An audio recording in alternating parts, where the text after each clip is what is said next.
दोस्तों, अभी तक आपने इस चैनल को सब्सक्राइब नहीं किया है तो प्लीज जल्दी से सब्सक्राइब कर ले। हेलो दोस्तों, कैसे हो सब दोस्तों। आज हम बात करने वाले हैं बॉलीवुड की उन 3 फिल्म के बारे में जो अपने आप में एक इतिहास बनकर रह गई हैं। तो चलिए शुरुआत करते हैं। तुम्हारी आंखों में अपनी मोहब्बत का इकरार देखना चाहता हूँ।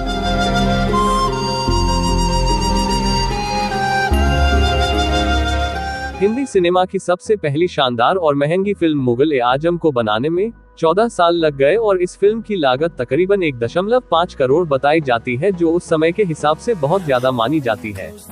मुगल-ए-आजम फिल्म है 1960 में प्रदर्शित हुई थी। यह फिल्म हिंदी सिनेमा इतिहास की सफलतम फिल्मों में से एक है। के आसिफ के शानदार निर्देशन, भव्य सेटों, बेहतरीन संगीत के लिए आज भी याद किया जाता है।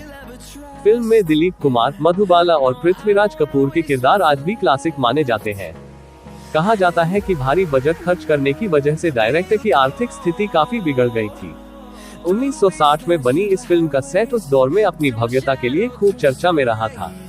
फिल्म मुगल-ए-आजम का गाना प्यार किया तो डरना क्या लाहौर किले के शीशमहल की हूबहू कॉपी में शूट किया गया था और इस शीशमहल की इस कॉपी यानी सेट को बनाने में ही 2 साल का समय लग गया था।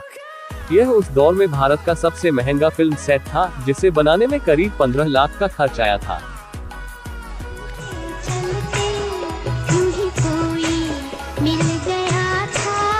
इनका नाम पाकीज़ा है। हर तवाइफ एक लाश है। दोस्तों, बात सन 1955 की है। भारतीय सिनेमा के मशहूर फिल्मकार कमाल अमरोही साहब अपनी पत्नी मशहूर फिल्म अभिनेत्री मीना कुमारी के साथ दक्षिण भारत में जीवन बिता रहे थे। वहीं उन्हें एक ख्याल आया कि जैसे शाहजहां ने अपनी बेगम मुमताज के लिए ताजमहल बनाया था, वैसे ही उन्हें भी अपनी मोहब्बत मीना कुमारी के लिए कुछ करना चाहिए। इसी सोच में उन्होंने फैसला किया कि वह मीना कुमारी को लेकर भारत की सबसे शानदार फिल्म बनाएंगे। दोनों ने मिलकर सन 1958 में फिल्म का काम शुरू किया। फिल्म का नाम रखा गया पाकीज़ा। जब फिल्म की शूटिंग शुरू हुई तो यह तय किया गया कि film black and white format में बनेगी, मगर फिल्म की शूटिंग के शुरू होने के कुछ समय बाद भारत में रंगीन फिल्मों का दौर आ गया था। इसको देखते हुए कमाल अमरोही साहब ने फिल्म को रंगीन प्रिंट में फिर से शूट करने का फैसला किया। अभी रंगीन प्रिंट में शूटिंग शुरू हुई थी कि सिनेमास्कोप लेंस की तकनीक भारत में आ गई। कमाल अमरोही साहब ने सिनेमास्कोप लेंस रॉयल्टी बेसिस पर लेकर शूटिंग शुरू की। 1964 आते आते जब आधे से ज्यादा फिल्म शूट हो गई थी, तभी निजी कारणों के चलते कमाल अमरोही और मीना कुमारी अलग हो गए। हालांकि उन्होंने कानूनी तौर पर तलाक नहीं लिया था, मगर अब वो साथ नहीं रहते थे। इसका यह असर हुआ कि फिल्म डिब्बाबंद हो गई और लगभग 4 साल यूं ही गुजर गए। जब 1968 में फिल्म की शूटिंग दोबारा शुरू की गई तो कमाल अमरोही साहब के सामने कई चुनौतियां थी।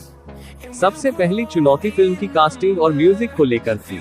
फिल्म को शुरू हुए लगभग 10 साल हो गए थे और फिल्म के मुख्य अभिनेता अशोक कुमार बूढ़े हो चले थे। इसे देखते हुए कमाल अमरोही साहब ने उनके रोल सलीम के लिए एक्टर राजकुमार को साइन किया। इसके साथ ही राजकुमार की शख्सियत के हिसाब से उस रोल को बिजनेसमैन के किरदार से बदलकर एक फॉरेस्ट अधिकारी का किरदार बना दिया। हालांकि एक्टर अशोक कुमार फिल्म में बरकरार रहे। बहरहाल फिल्म में शूटिंग आखिरकार 14 सालों में पूरी हुई और 4 फरवरी 1972 को सिनेमाघरों में रिलीज हुई। कल मैंने तुम्हें ताकीद की थी कि कैस के पास मत बैठना। जी। फिर क्यों बैठी? कैस मुझे बहुत अच्छा लगता है।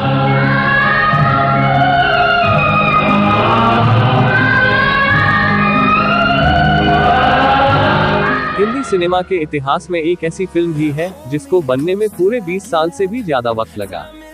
मुगल-ए-आजम के बाद के आसिफ इसी कहानी पर एक भव्य फिल्म बनाना चाहते थे और उन्होंने फिल्म लव एंड गॉड बनानी चाही, मगर इसको बनाने की कोशिश अपने आप में एक कहानी बन गई और 1963 में शुरू की गई इस फिल्म को आखिरकार कई मौतों और उतार चढ़ाव के बाद 1986 में अधूरा ही रिलीज करना पड़ा। निर्माता निर्देशक के आसिफ ने अपनी फिल्म मुगल-ए-आजम की कामयाबी के बाद लैला मजनू की मोहब्बत पर फिल्म लव एंड गॉड बनाने का फैसला किया। यह फिल्म के आसिफ की पहली कलर फिल्म भी थी।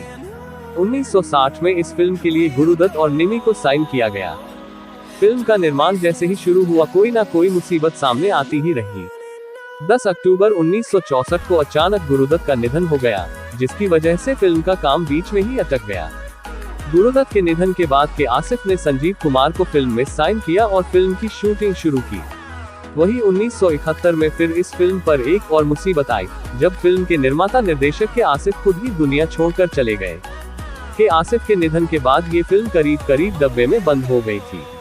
लेकिन 80 के दशक में आसिफ की पत्नी अख्तर आसिफ ने अपने पति के अधूरे ख्वाब को पूरा करने का फैसला किया और काफी कोशिशों के बाद करीब 20 सालों से ज्यादा वक्त के बाद आखिरकार 1986 में लव एंड गॉड को रिलीज किया गया।